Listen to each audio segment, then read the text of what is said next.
Hey there, hope everybody has had a great week. Here we are winding up. Are we already winding up week 3? Yes, we are. So I've responded to checkpoints. I've returned everybody's APA citations with feedback. Things are looking pretty good so far. A few folks didn't turn in citations. If you don't have your article yet, please do that as soon as you can. Get it in and drop me an email once you've sent it in so that I can go check it out, because that essay is going to be due at the end of week 4. It's going to be due on Thursday at noon. So I want to make sure that everybody is on target to get this essay in and stay on track. So I don't have a whole lot to go over this week. I've talked with a lot of you individually in office hours or via email. So I feel like folks, I have definitely felt a lot of anxiety, which I expect with the first writing project for a class, but I don't want you to be stressed out. Do the best you can. If you feel like you need some help or support, please come talk to me. Please go to the Writing and Reading Center if that is helpful. There are a whole lot of ways for you to get support, so please do not struggle and be panicky. Please do come for the help that you need if you feel like you need it. So a couple things. I know that for most writers, getting started is the hardest part, and a lot of you have indicated that to me.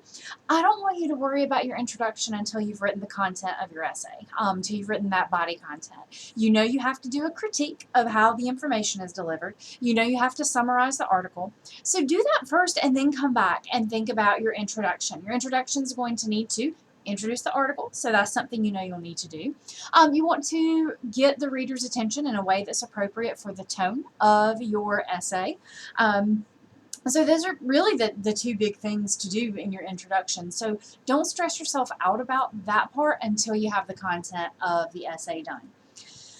APA format for this isn't going to be too rough. You don't need a title page. You don't have to have a running head. You don't have to use MRAD. This is very basics. Really, all you're going to have to focus on is the citation, and I've given you your feedback on your reference entry.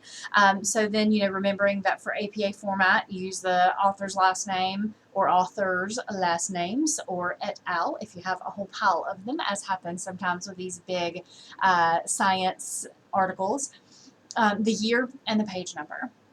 And I'm dropping in the announcement, along with the link to this video, the link to Purdue OWL's list of online reference entries for APA. So you'll have that as well, and I hope that is helpful for you. So I call this process of writing your content first and then worrying about your introduction and your conclusion writing from the inside out. You may have seen a reference to that on this week's folder. I just don't feel like you can introduce something if you don't know what it is you're introducing yet. So that's so remember too, in your summary, most of you are using articles that are an okay length for this project. Sometimes I have students who pick these enormous articles or want to work with a book, and then they run into trouble with summarizing. I think everyone's in good shape. I've glanced at everybody's articles. Some are longer than others, but that's to be expected. Remember that you're summarizing for a general audience, so what would they understand? What would they be able to take in? Think about it that way. So reviewing and using feedback. I will, as you've seen, I give some feedback on the things that you send. I give some comments. And I've asked you to get your essay reviewed by somebody outside the field. This can be a classmate. There is that discussion board there where you can link up with each other. So feel free to do that. Post, get in touch with each other if you want to look at each other's essays. You can go to the Writing and Reading Center. You can find somebody else to do it. I'm not doing a formal peer review process for this, but get somebody else to look at your summary and say, hey, do you understand this? Is this understandable?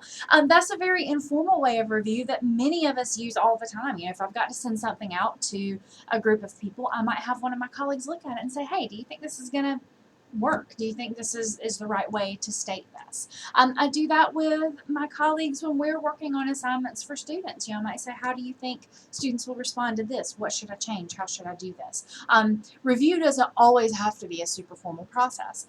The other thing to think about is using the feedback you get from a review. Sometimes you're going to get some feedback that you may decide you don't want to necessarily incorporate. Somebody may make a suggestion and you don't think it's a great one.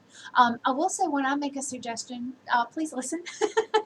Because a lot of times it's going to be directly related to the rubric, directly related to the instructions and what you're doing. But when we do peer review, part of that process is learning which feedback to seize onto and which feedback to let go.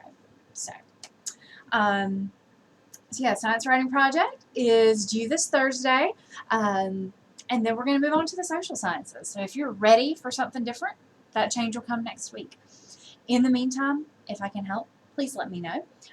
So checkpoints, APA citations have been returned. Those are the most important things. I always check my checkpoints before I do your video, and I know people needed feedback on their citations so they can move forward with the project. I'm still catching up on journals and discussion posts, so don't worry if your grade is if you're still waiting on it, you'll get it soon. I've been going through those as I can and trying to give everybody the time and attention that they deserve. You all put time and effort into writing these things. I want to make sure that I reciprocate that in grading them. So y'all take care, and I'll see you in the next video.